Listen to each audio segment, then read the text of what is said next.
All right, you're back for part 2 of the Joker review with the Breath of Fresh Controversy podcast. My name is Zach. I'm here with Jay and Sarah and special guest ZP here today. So, Sarah, I'm going to let you start off. I know you had some criticisms of what we were talking about in the last podcast. So, yeah, what's your review of the Joker? Okay, so I couldn't make it for the Joker last week, so here I am for week 2 of it. So I was listening to it. It's pretty fresh in my mind. I was listening to it this morning, and I got it. Like, Jay was all about the Joker. We got a B+ rating from him, and he had a bunch to talk about. It's super positive. And Zach's like, yeah, Joker, I don't know. So, with that being said, there was a few things that you had said, Zach, that I'm just kind of like, I don't know. First of all, though, I need to clear something up. You guys kept using the word sympathy throughout the podcast last week, and the word you're looking for is empathy. Empathy, okay. Because sympathy and empathy are two totally different things, and that was just a random thought. But people kept saying sympathy, sympathy. I was like, it's empathy. But that's Sure. Well, sympathy and empathy are pretty different because I thought I mentioned them both to cover it because I knew I was using one wrong.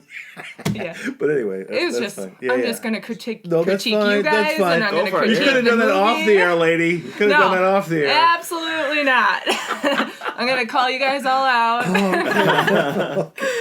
Okay, I digress from that one. Okay, so one of the things, Zach, that you were super focused on was that the Joker's not the Joker that you know and love, from the comic books. He didn't feel like a villain. Right. You know, he didn't really feel like a hero either. That's what really ruins the story archetype. It just kind of ruins the whole, you can't get into it because it just didn't deliver. Either one. Didn't deliver the underdog story, and it didn't deliver enough of a villain. Right. And then you also had said about, they're planning a sequel, and you want it all just in this one movie, right? Yeah, origin story shouldn't be 2 movies, it should be 1. Right. So my thoughts on that was, so you have this character who has these weird relationships with his mom and the mental illness and whatnot. And then there's a point where he gets taken off his meds, and then he kind of becomes this person and starts killing people or whatever. So I kind of feel like that movie was, he didn't start to be the Joker until more towards the end of the movie. Because that's when he started to develop, this is who I am. This is, the me. I'm not going to be this person. I'm not going to live under these guidelines. I'm going to live this way, whether people think it's right or not.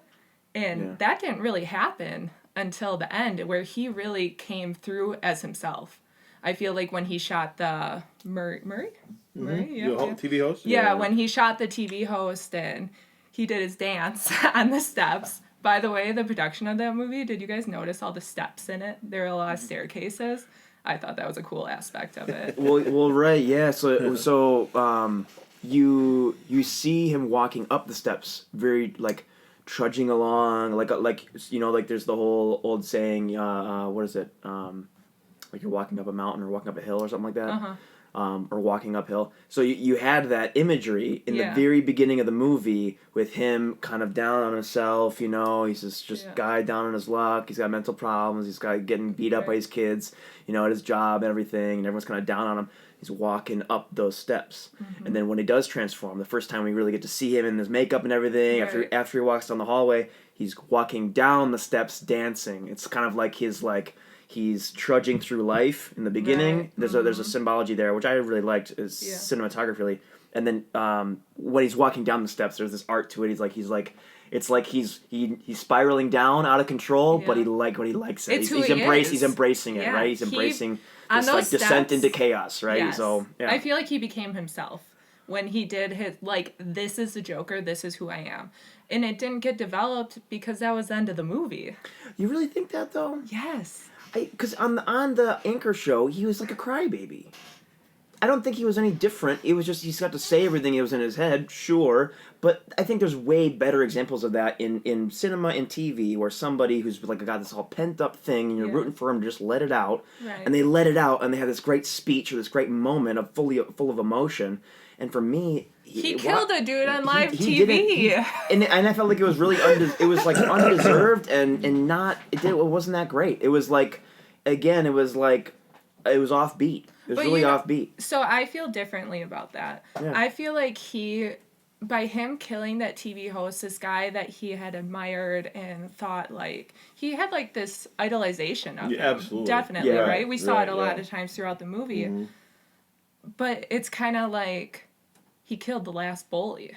Like, his mom is dead, this guy is dead, and he's kind of like, I'm thriving. I used to look up to you, but you're an asshole. His dad would have been the last bully or the final boss, and he didn't confront him. And that's where Batman comes in. Da-na-na-na. Well, right. Well, I think the Anchorman, again, that all could have been done. It all could have been done very similarly, just different. Sure. I think having him come on the show and actually be funny, and then start to antagonize the guy that he looks up to, right, with these jokes is more true to that, like, Agent of Chaos, the jester poking fun at the king, right? He doesn't do that. Yeah. He kind of sits and whines and cries, and he's like, you just walk over me, and I'm nobody to you, and you don't know what it's like. You don't know what it's like. You know, and it's like, look, there's a better delivery there. There's a way better delivery there. It could have been better written. I think it would have been a better transformation to see him actually be funny on the show, poke fun at him, have Robert De Niro's character get mad and kind of get agitated, and then, oh, you're going to get mad? Oh, you're going to be a sourpuss? Here you go, buddy. Boom, you know, and then shoot him, right? That's more Joker. That's more villainous. Sure. It's a more powerful punch than, you would just walk all over me. You know, and it's like, there's a strong, that's a powerful moment, shooting somebody in the face. I really feel like it was like very empty and hollow to me. And my perspective is a lot different than yours because I don't know Batman, like, in Joker, and, like, I know of the general characters, but I didn't grow up watching Batman. Like, my knowledge of Batman is the Lego movie, which I love. I mean, I would say the same thing. Like, I wasn't really crazy into Batman and Joker. I watched some of the 90s shows when I was a kid. They had cartoons and everything, but, I mean, you know. All right, let's get ZP in here. Yeah. What do you got? ZP all the way from La Crosse. How you doing, buddy? Good. I guess I would split the difference. I feel like I agree with Zach's point around, like, the beat at the end of the movie doesn't make sense, right? Like, it doesn't... I felt like the beat happened when he killed the 3 people on the train, right? Mm-hmm. Like, that to me was, like, the real, like, beginning of the end, right? That's where, like, everything started to feel like it was unraveling for him. But at that point, he was still on his medication, right? So if the movie is trying to make this broader point around mental illness, like, it's not making that point anymore, right? Because if he's still on his medication at this point where, like, his madness is really starting to take over, right? Like, what's the whole point of the social worker or the counselor or whoever, like, taking him off his meds and that program ending, right? It felt like there was a lot of storylines that started that didn't have any real conclusions, right? Or didn't have any real, like, endings, right? Yeah. And I felt like at the end of the movie, they were like, well, we have to wrap it up somehow, right? So let's just put him on this TV show and have him kill this guy. Yeah. Yeah. Yeah, that's what I kind of said in the first part, was that the first half of the movie was, like, amazing. It started off strong. It really was strong, and I was, like, so engrossed in it. And then it was, like, halfway through, it's like they were just like, they set up a better story, and then they're like, nah. And kind of what you said, it's like, let's just wrap this up. Sure. I'm like, all right. Yeah. That movie was very hard for me to watch, though. As someone that, like, has had experience with people with, like, extreme mental health problems and being, like, the empathetic, some people would call me an empath, like, it was hard. Like, watching him getting knocked down and, like, people beating him up, like, that was, like, a really tough one for me to watch. So, like, from that aspect of it, like, they did a really good job pulling you into it because I felt like his character was fairly developed. Well, everybody doesn't have to feel the same way. It's art. It's subjective. You know, it is what it is. And congratulations to Joaquin Phoenix for winning the Academy Award. Yeah. The movie did not win, though. And neither did a whole bunch of other American movies. Parasite, all the way from Korea. Yeah. Wow. That movie was really, really good. Have you guys seen it? No. No, have you? Have you seen it? I saw part of it. No. Have you? I'm the only one that saw the whole thing. So great. Oh, it's great. You go to the theaters yet? Oh no. Oh, okay. Never mind. I rented it off Amazon, I think, or something. Oh, okay. Yeah. Okay. Right after it won, I was like, gotta see why it beat Joker. Yeah, I thought because I'm highly critical of Joker, I do think it's better than most movies that come out these days. I will say that. You know, it had substance. It had right. Like, again, I liked the beginning of the movie. The beginning of the movie was really strong for me, and just kind of again. I won't repeat myself, but Parasite's really, really good. Parasite was, it's reminiscent of, there's a really, really old play, and they did a movie with Cary Grant. Called Arsenic and Old Lace. Yeah. And the whole feeling you have during Arsenic and Old Lace, which is like this comedy / I don't know, like it almost has like a thriller aspect to it, where it's got you on the edge of your seat. You're kind of like, oh my god, what's going to happen? The tension. Right? They really get the tension going. It's very similar to Parasite because there's a lot of this like humor. It opens up with a lot of humor, and it engrosses you in these characters that you like love, these rich characters that you love, and then the rest of it has just got you on the edge of your seat, like what the hell's going to happen? Is it a sort of dark comedy then? I would say something like, I don't know if a dark comedy is the best way to describe it. But I would definitely, it's got enough humor value to it that it's going to make you laugh. Okay. But it does have a very dark twists and turns, and you do not see them coming. Okay. I didn't see them coming. I would look forward to that. I was like, wow, this is really cool. Those are some of the best movies. Yeah. Very cool. So I like the Joker, but everybody, everybody doesn't have to like it. And it's easy to sit back and things that could have been better. For me, the whole Murray thing, we keep talking about the Murray scene over and over again.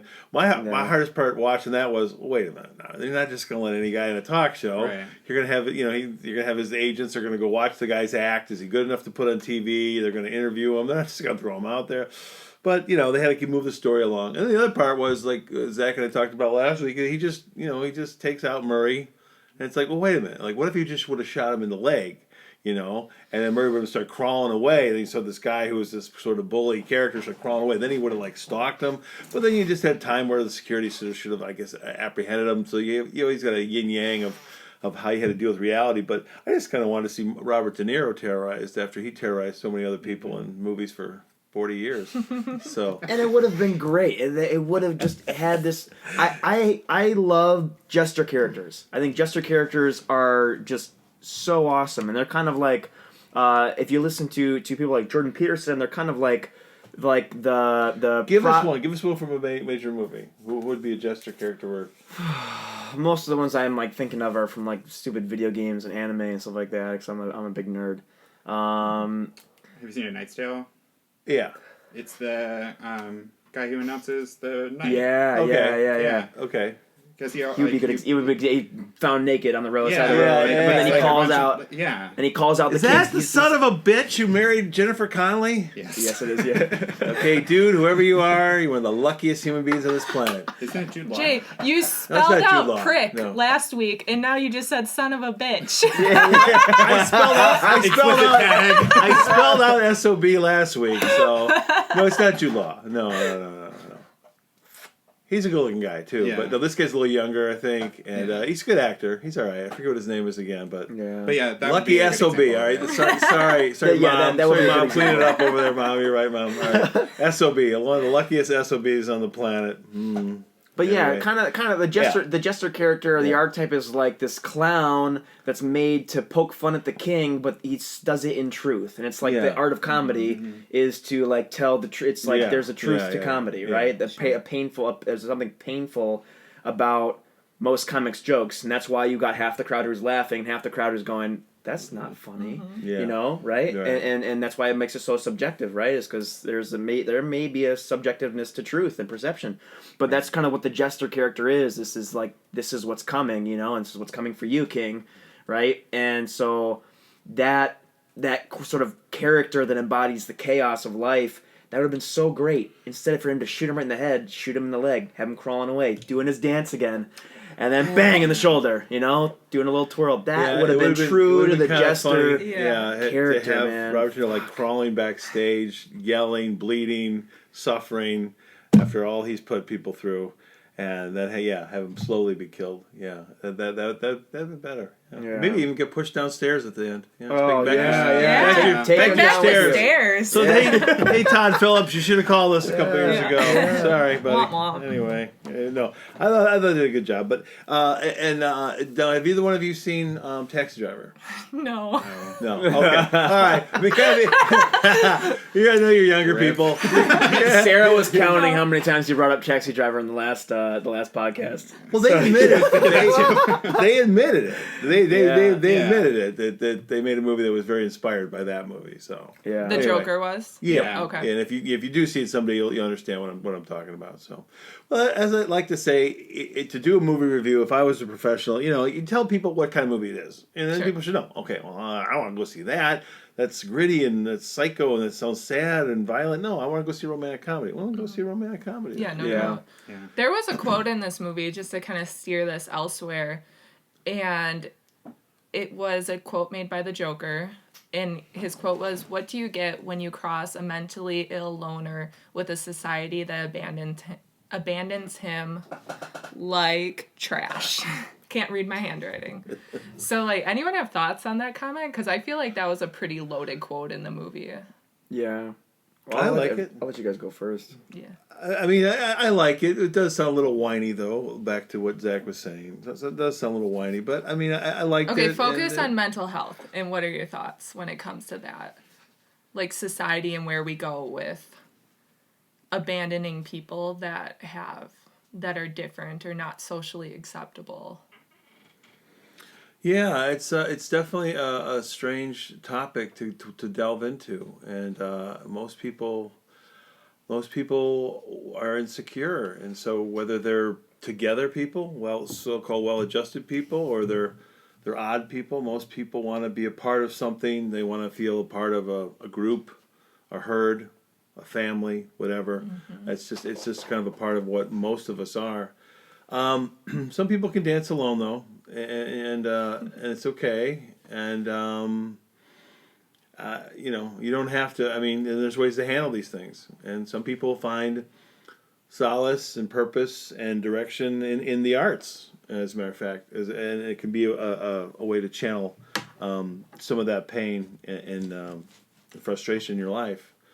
And in general, anyone who is listening out there right now who is borderline or is struggling and knows they're struggling with something, please get some professional help. This is a forum for venting a lot of opinions and frustrations with society and politics and pop culture and whatnot. But in all seriousness, if anyone is struggling, please seek professional help. Yeah, for sure. ZP, you want to go first here? And or you want to repeat the line again real fast? Sarah? Yeah. It says, "What do you get when you cross a mentally ill loner with a society that..." All right. Sorry, there we had a cat jump on the table. So what were you going to say? Yeah. So before I jump into your quote, the only other thing I would say about the Joker kind of more broadly is the Joker wasn't funny in the movie, right?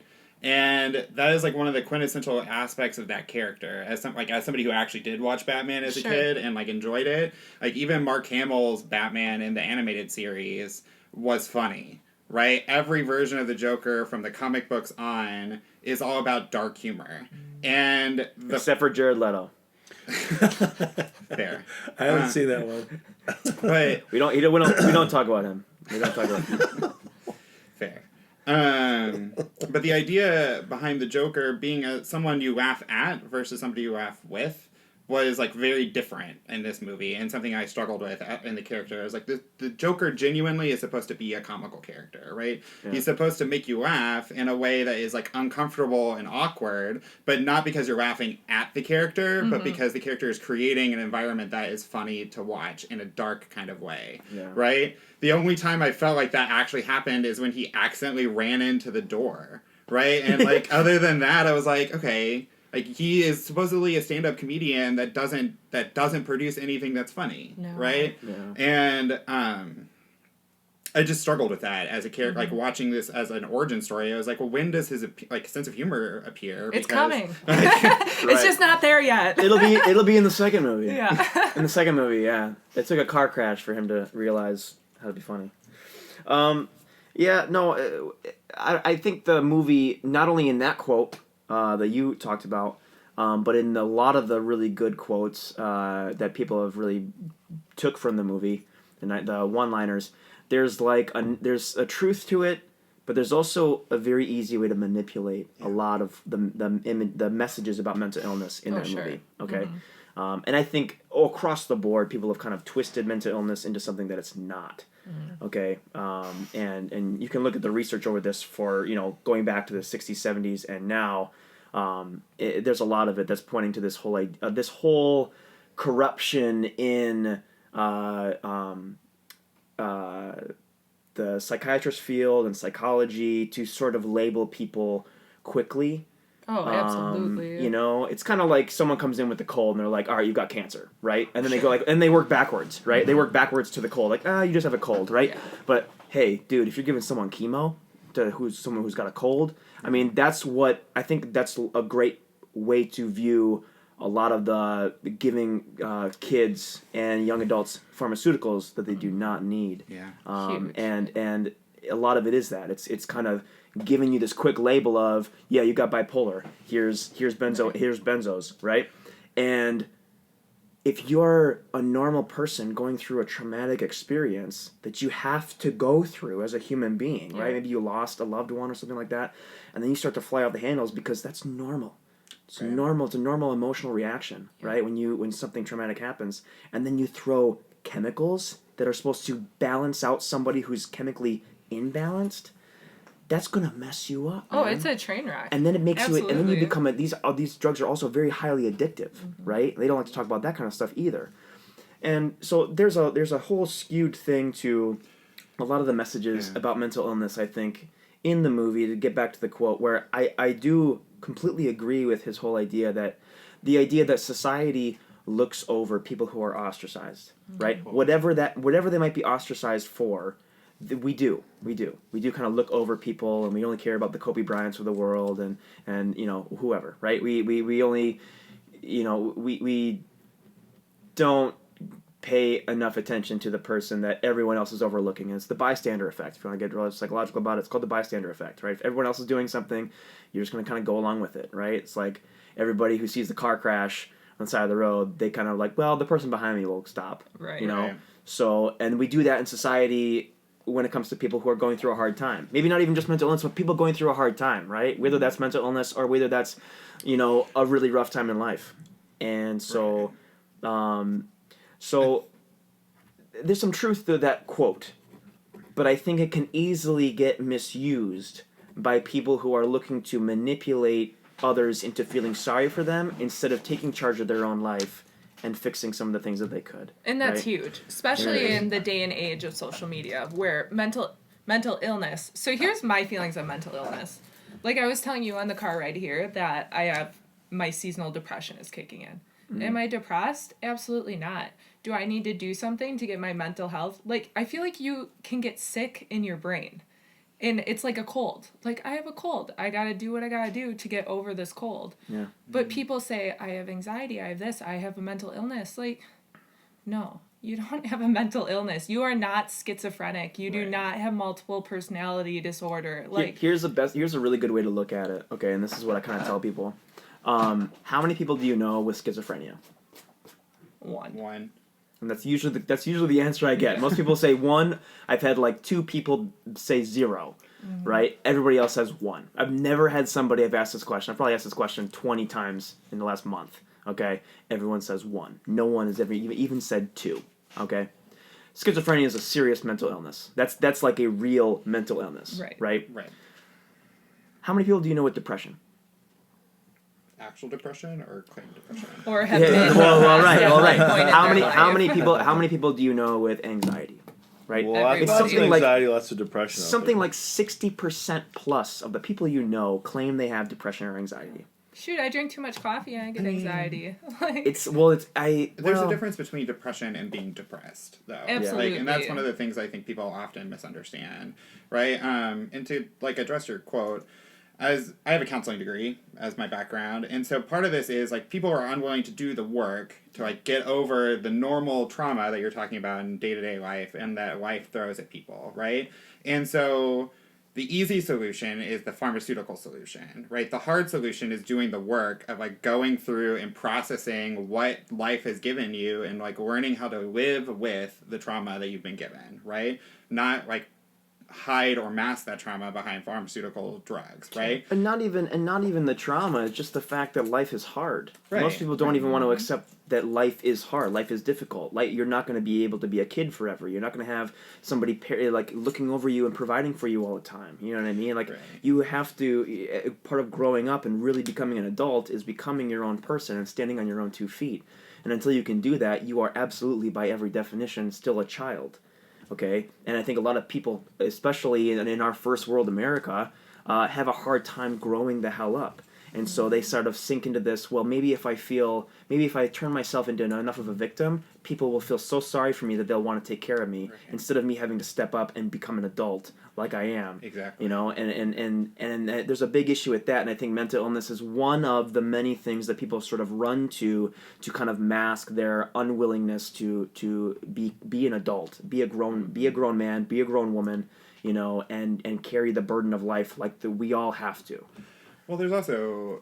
And so they want to put that burden on somebody else to take care of them. It's like a tap out. Well, exactly. Yeah. And to your point about social media, social media is an environment that engenders a large amount of virtue signaling, right? And it has complicated the idea of the oppression Olympics to an extreme, right? It's something that we talk about in counseling a lot, is this idea that... CP, say that again. Say that again. The oppression Olympics? The oppression Olympics. Okay. It's this idea that people can gain social capital by their perceived levels of oppression that they have. So the more marginalized you can make yourself, the more that you can stand out on something like Facebook or Twitter, right? And so it's easier to say well, I have depression and I'm a person of color and I'm an LGBT person and all these other things that may be true, right? And the more of those categories you can marginalize yourself into, the better and more your voice apparently carries weight, especially on social media, right? And so... And the less likely the less likely you are to... Have to take responsibility for your life. Exactly, right? Every time you fuck up... It's easier to be well, because I'm a person of color, my life is automatically harder than your life. You need to feel sorry for me, you need to provide for me, you need to do this for me, because I don't want to grow the hell up and be an adult.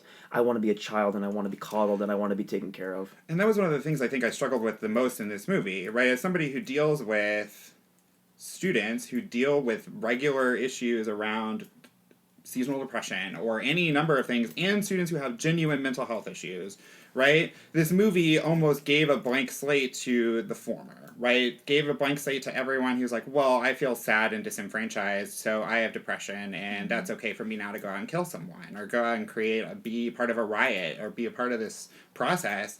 And I don't think that that's true, right? I don't think it's okay, just because you have a mental health issue doesn't mean that you have the right to do any of the things that this movie portrayed. Most definitely not. Yeah. Yeah. Right, that kind of leads into what I was saying before in part one about, the movie kind of gave the wrong messages. And a part of my criticism of making some of these scenes better and giving us the underdog story would be that it would sort of justify some of the terrible things we had to see, and it would make you feel well, he did this out of extracting a sort of vengeance, right? And that there is a moral good in that somewhat, right? Some people need to put their foot down because they have been walked over and stepped on too much in their life. And here's a guy who was walked on and stepped on, and you see that, and he put his foot down and said, enough is enough, right? And that's there's a good, at least something you can extract from that sort of character that is worth, there's a good message there, right? The message in this movie was just not, especially on the mental illness thing, at the very, very end, he's you wouldn't get it, and it's like that line, it's like a great defense mechanism to anybody who doesn't have anything serious mental illness, is going through a hard time, right? And is trying to cope and deal with it, and they're like, I need pharmaceuticals. That's going to be the answer, blah, You're blah, defining yourself by your mental illness. Right, exactly. You're putting it exactly. in front of you. Not an individual, not you before are... You're, yeah. Exactly, you know, right. like that whole person first language, like, yeah. you're not living a with cancer something. patient. Yeah. You're a patient with cancer. Exactly. Yeah, Right. yeah. And so that kind of language just kind of enables some of the like misdiagnosed culture that's going on right now, or self-diagnosed culture that's going on right now. And then you have this thing, well, oh, you don't think I operate that way? Oh, you really don't think I don't have depression? You just wouldn't get it. You don't know my life. You don't know my story. It's like, okay, whatever. Yeah. Whatever. Yeah. Oh no, yeah. Oh no, yeah. These girls with their like first teenage bopper boyfriend, that breaks their heart, and they're like, I got depression, I can't do anything, I'm gonna sit in bed for 3 months, I can't go to school, I can't do anything, blah blah, and then, it's like, oh, you wouldn't get it. It's like, you don't understand. Not everyone else in this world has had heartbreak. Yeah, right. Wouldn't that be great?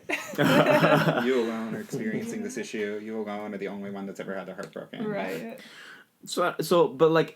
But when I say this kind of stuff, like I said before, like there are a lot of really great lines in there. God, what were some of them? Do you guys have any of them written down? The lines from the movie. He did have some. There were some really potent lines that Again, it's like I want to like it, but at the same time, I can see a lot of people in society now. The 60% of people I know with self-proclaimed depression and anxiety, or what have you, or ADHD or whatever, that are going to be like, oh yeah, this is totally me. And it's like, no. If you only knew. So. One of my biggest struggles with our society and our mental illness is that people that genuinely have it, I feel like the resources aren't there. Like, where do you put these people? Like, when their parents aren't there to take care of them anymore, or they're kind of like down to they can't function anymore in society. Because you'll see a lot of people that, they're on their meds and they're functioning, they can go to work. Like, even the Joker, for example, like, he had a job. Fortunately, he got a gun at that job, and that's where his whole life got changed. But after there's no one there to support them, where do they go? Like, we used to have these, like, insane asylums where, I don't know if that's the politically correct term, but they were places where people would go. And, the institutions, whatever. Yeah. And they would have, like, purpose. They would have jobs to do there. There's a lot of other sketchy things going on there. I was say, there were a lot of problems with electroshock therapy. But anyhow, we don't really have places like that. For example, like, I have said it before, I worked in a nursing home, and we get a lot of people that had mental health problems, because where else are they going to go? Yeah. And they're living in a nursing home, which isn't equipped to take care of them at all. Like, and some people really thrive in it, but it's really kind of unfortunate that as a society, we don't support people that truly have these mental health problems. I mean, you should have a perspective on that if you work in counseling. Yeah, I mean, I think, again, it comes back to some of this is that society as a whole right now is unwilling to do the work needed to kind of fix this problem, right? We live in a society right now where if I wanted to go on Amazon, I could order pretty much anything I wanted and it would be at my door in 2 days, right? And so the over-medication we see comes from, like, this quick fix society that exists right now, and, like, this desire to be like, I need to feel better today, right? Not, I need to feel better in several weeks, which is what therapy is like, right? Therapy takes time. Like, talk therapy takes a lot of time, and I'm 100% the first person to advocate for therapy first and medication second, right? As somebody who has struggled with, like, diagnosed ADHD, diagnosed anxiety and depression my whole life, like, I spent 10 years on Vyvanse, and it is like meth, right? It's like crack every day, right? And I definitely got a lot of shit done every day, but most people don't know that, right? It's like Adderall, Vyvanse, and Ritalin. I know Adderall and Vyvanse for sure. They're like one chain chemical away from meth. It's like literally one thing away from meth. It's like as close to meth as you get. Right. So it's like, why would you ever, if a psychiatrist came to you got a rambunctious kid that maybe you're just like, I don't want to deal with this kid. I don't want to play with him. He's bouncing off the walls all the time, blah, blah, blah. Take him to go see a counselor at like 5, 6 years old, and they're like, yeah, He's got ADHD. You know what you should do with him? Give him meth. Right. So crazy. Give him meth. That'll clear him out. It does work, right? Like, if you're looking for quick, fast results, like, I definitely got more stuff done. I was definitely able to, like, process things differently. But it doesn't solve the underlying issue. And then, at the end of the day, it compounds things. And when I got off of it, I saw a huge change in my personality in a way that I felt more myself. I felt more who I was. I started going to therapy to actually deal with the shit that I was trying to medicate before, right? And I've learned to handle my problems in like an adult way versus just kind of getting rid of it. And I think that that's abnormal, right? I think that most people don't want to do the work that's necessary to actually fix the problems they have. They just want the solution yesterday, right? Yeah. I also think, though, it's not society's job to fix you, right? No, and so, not. like, going back to this quote, it's like, well, it's not society's job to fix you as a loner, right? It's not society's job to do this. Like, we provide those resources and have that stuff out there for you. Like, talk therapy does exist, and there are free versions of talk therapy that exist across the country, right? That's what he was going to, right? He was going to a social worker, getting counseling, going through this process. That social worker was a jerk and, like, not good at her job. But, No, she was... What did she say? Oh, that's just how it is. This is what people do to people. Like, yeah, and, like, this whole idea that's, like, you're on 7 medications, they have to be doing something. It's like, well, that's not necessarily true, right? Like, this isn't, like, a quantity over quality thing, right? It's not how many medications we can put you on to fix your problems, right? Like, her job is, like, it doesn't matter how many med students are on when they come see me. My job is to deal with the person that's in front of me and listen to what their problems are and help them develop coping tools to move forward, right? And that is not what this woman was doing, right? Like, when he brought his journal in for her, she just looked at it and was like, well, whatever. Like, it had lots of dark things that would have raised a lot of flags normally, right? Yeah. And so, in this particular movie, like, I struggle because it's making counselors look like we're bad at our jobs when we're not, right? But she's a social worker. True. So. Right. The messages here are social work, talk therapy they aren't listening, and it's shit. And because he was taken off these 7 medications, he went off the deep end and turned into this murdering lunatic, right? And it's like the opposite is more true, right? Like exactly. Medication ends up making a problem worse. Most people that I know who are on medication also drink, also smoke weed, also do other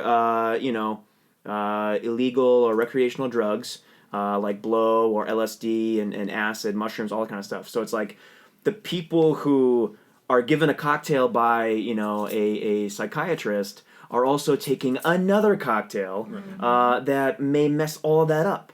And so, that's way more common than the person that's given pharmaceuticals and they don't take any other recreational drugs, right? So something's clearly wrong, and I don't think they would do all those recreational drugs if the pharmaceuticals were working, right? The pharmaceuticals were balancing them out, they probably would feel fine, but it's probably because the pharmaceuticals don't make them feel fine that they're still reaching for something to make me feel okay, right?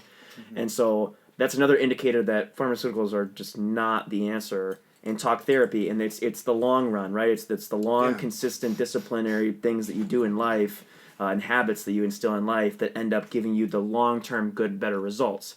Now, the whole quick fix thing, it only works for oil changes, man. Right. So, I think the other component of this is a lot of people don't want to change. They want to see results, right?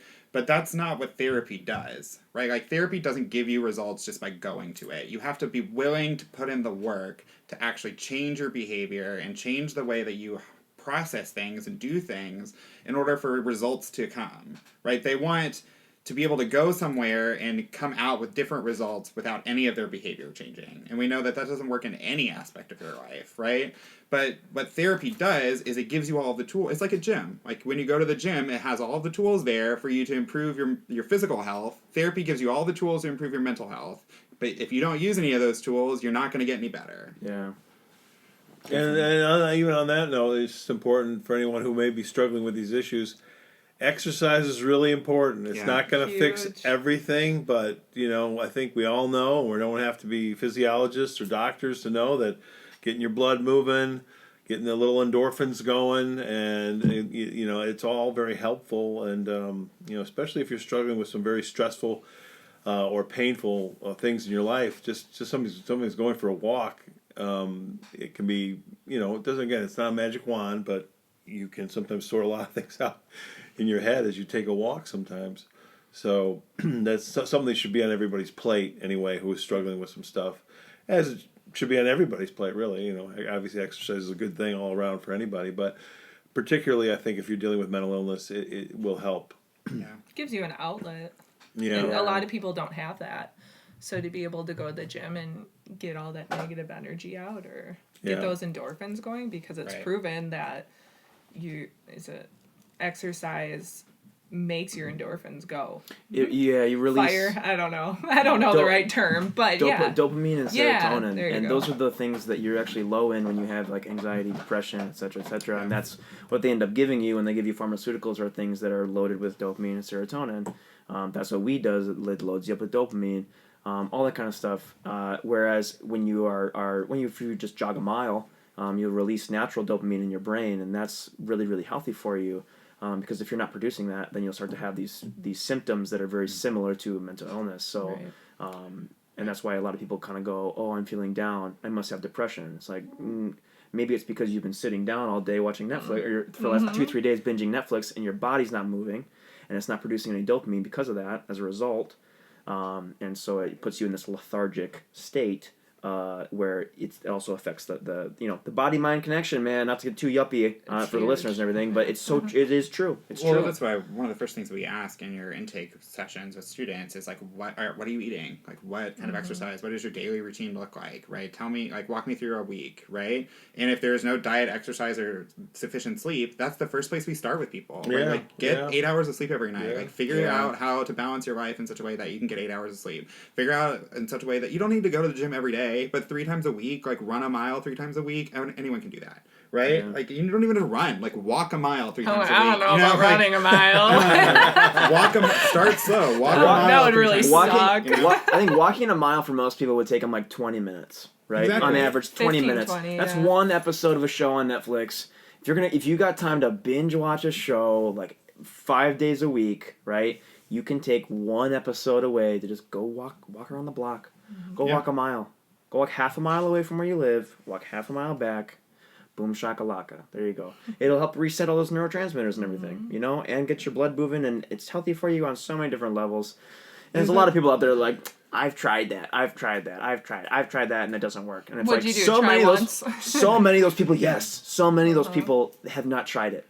They did it one time a week, and they expect all their problems to be gone. Right back to what you said before, where it's like people expect results yesterday. And it's like, you got to give this stuff time. You got to do it on a consistent basis. You can't do it. You can't walk 1 mile a week and go, my depression's going to go away. It's like, no, that's not how it works. No, you have to create a routine, right? It's with anything, right? Like, if you're up and you're moving and if you're sleeping sufficiently and your diet is good and you're exercising, then we can start diving into like deeper levels of talk therapy about like, all right, what's going on? How can we start rewiring some of the ways that your brain thinks about the issues that have gone on and how you can approach it, in addition to continuing all of these other things, right? Yeah. You can't just do one or the other. Like, and to that point, right, I do think that exercise and diet and sleep are the first step of a longer equation, right? But that's also the first step of a journey, right? Yeah, absolutely. You mentioned some free talk therapy, ZP. Can you expand upon that at all? Or because I would like to know more about that. I really think that that's one of the areas that really kind of makes me mad. We talk a lot of politics here. We don't have to get too political, but there's people on the left who like to use the term progressive. I'm one of those kind of sort of angry voices who pushes back. Well, on the right it says conservative, and then the left says progressive. And I say, well, are your policies really, if you're on the right, conservative, are they really, on the other side, are they really progressive? And one of the things about real progressiveness is that what I notice in our society, we think about the lower classes. I come from the working class, so we'll make any bones about that. But the working class people, working poor people, even lower people in the middle class area, let's be real. Not only is healthcare very expensive, or psychotherapy very expensive. I mean, some psychotherapy, the last I heard, you go see a good psychiatrist, that's $150, $200 an hour. Can be, yeah. Or more. And I think it depends on your circumstances, what's available to you, right? Yeah. If you have insurance, the government is going to say, use your insurance to get psychotherapy, right? But if you are on Medicare or Medicaid, those are both have options as far as psychotherapy availability for individuals on those. And if you are lower income, every county in the country has certain numbers of social workers and counselors that are on staff to work with people to prevent what you're talking about, to prevent like disenfranchising and putting people in other types of institutions that are not designed or equipped to work with those people, right? It's also a great way to prevent homelessness if you're giving people those kinds of resources as an available option. All college students, every university in the nation has free therapy for their students. They can go to their counseling center. It's part of the process that the government looks at when they do accreditation. And so part of that accreditation process that we have for universities is, what does your counseling center look like? How does that work? Private schools, they typically give you a certain number of sessions, and then they depend on your tuition to kind of cover the rest of it. I know I worked at a private school up in Connecticut before I worked at UWL. And they would give you 10 free sessions, and then they would help find you something within either your insurance costs or in the county to place you in to continue the therapy that they gave you. Or you could continue to pay the school to do it. So there's lots of options that are available out there. The suicide prevention hotline, I would highly recommend. That is always free, always available. If you're struggling and you need someone to talk to today, Suicide Prevention Hotline is a free available resource with trained counselors and trained people to listen to your problems and help talk you through and talk you off the ledge and find resources for you in your area that you can take advantage of. Excellent. Yeah, no, I think it's very important because sometimes when I think about progressives and people who are for things like we're about student debt and I think about you think about the working class poor in this country, and the two areas that are so expensive is one is psychotherapy and the other one is what? Legal help. Yes. Lawyers are extremely expensive. So, it would be nice if the left would really kind of zoom in on that a little bit. I just want to get a little political here. For example, programs, maybe there are some out there, and I hope they can be expanded, but normally I do see myself as a righty, those who have been regular listeners to our little program here. But there are some good ideas out there, and people that can lower student debts for people who are, psychoanalytic or the whole psychology field there. If those people then would go do 1 or 2 nights a week, some kind of program to help the working class who can't afford it. Part of the program help to pay off some of the they could do a win-win kind of a thing. That would be a real. There's actually a program that does that. It's called the Public Service Loan Forgiveness Program, and I'm actually enrolled in it. Oh, there we go. That's why I thought you would know more about it. Okay. If you do 10 years of public service, and part of that for me is I work at a public institution, right? So I work at the University of Wisconsin in La Crosse, right? And so part of that is, because I work there for if I work there for 10 years, the federal government will forgive all of my student debt because I'm doing a service to the broader public. Wow, right? That's great. Counselors that work for the county, social workers that work for the county, they can enroll in this program. Anyone who's doing legal help for free, so either pro bono can enroll in it, or public defenders we often see being enrolled in it. People that provide services, teachers, to the broader public can enroll, and then after 10 years of service, all of your debt is wiped out. Wow. So, can you say the name of that one more time? Public Service Loan Forgiveness. Okay. See, these are things that need to be talked about more, and people need to know about more about what's going on. I am a very big fan of talk therapy, as you call it, and I really think at any given time in anyone's life, almost everybody needs some of that. It's hilarious to me, and I'm not making fun of anything. This is just totally true, or anecdotally, this is totally true in my life. I've been in the place, maybe many of you have experienced this, and I mean, you'll be talking with a coworker, and all of a sudden they'll just pop, pop, pop, pop, pop, pop, pop, and all of a sudden you're thinking, wow, you're really telling me a lot of personal stuff here. Whoa, that's my everyday. There you go. Yeah. See, random people like the Walgreens checkout lady. I smiled at her nicely again, and now I got to hear about her dead mom. Oh God. Yes. Oh my gosh. I'll sit there and listen because. Yeah. That's kind of because you're an empath. I'm an empath. Empath. Yeah. I must have it written on my forehead because. So, I really think everyone needs to talk, and everyone needs some counseling once in a while, or at least at some point in their life. As you were saying earlier, Zach, this life is hard. Everybody, if nobody told you that growing up, kids, sorry. Life is hard. Life is struggle. There's going to be some good times. There's going to be some happiness in there to keep you going. But, it is a struggle, and life is hard. So, go ahead.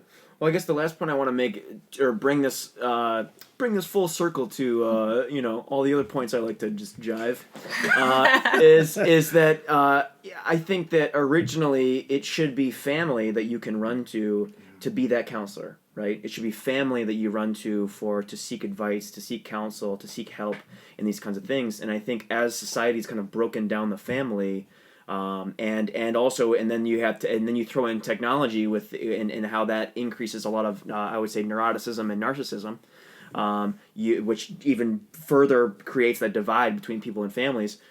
Without a strong family and a strong network of people you can go to talk through difficult times with, that's why you need to reach out to people that are outside of the family, right? This is why society's kind of needed the counselors, because I think a lot of it does go back to we do not have strong families. We do not have strong family connections as a society, as a country, and I think that without that, you have to reach out for other resources and stuff like that. So if we have no intention on building families back up and giving people that strong foundation, then we absolutely need these. You need to replace it with something else. You need to replace it with something else, so and for some people, when they reach a certain age, and you may realize that some of your family may be rather toxic, maybe rather forces of negativity, and maybe forces that have brought you to some of your unfortunate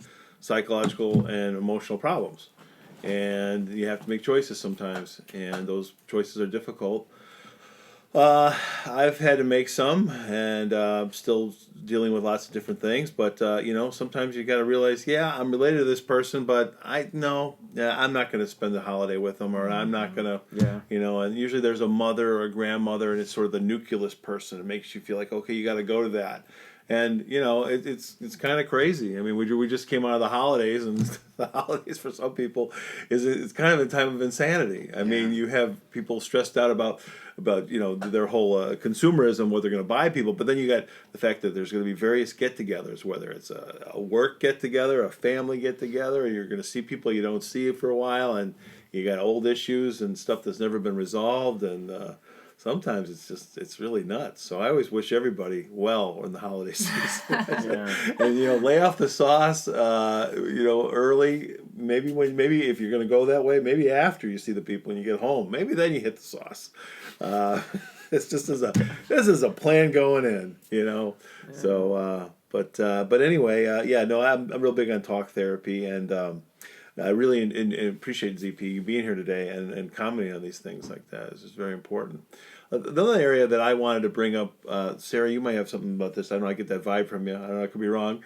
But it's the whole, we have a lot of conflicts in the whole world of medicine and healing. There are a lot of alternative medicines and holistic things, and I'm a hardcore right winger, and I'm trying through this venue here to redefine a lot of that because I think people don't understand what I mean by that. And there's a whole thing with far righties and far lefties, and so we're kind of the weirdos who I think are more open-minded to the holistic healing world. And then what's become more interesting, though, is you've really noticed a lot of people, more mainstream people, forget their politics. They're going to the health food store a little bit more now, and checking, trying to try different things before they end up having to go to the doctor. And the regular doctor says, well, here's your prescription. And then, what is the doctor really saying? He doesn't quite always say it, but here's your prescription, and what? You're going to be on this now till the day you die? I mean, nobody really says it that way, but... You owe me $500 for Motrin and ibuprofen. Yeah. And you just got me free lunch from the pharmaceutical rep that has me pushing it, so thank you, sir. Assholes. I digress. I really want to dive into healthcare, but let's do that as a separate podcast next. So if you want to keep listening to us, check out the next podcast. We're going to do one about healthcare here. We're going to wrap this one up for the Joker review part 2. Thank you for everybody for being here, and thank you for listening.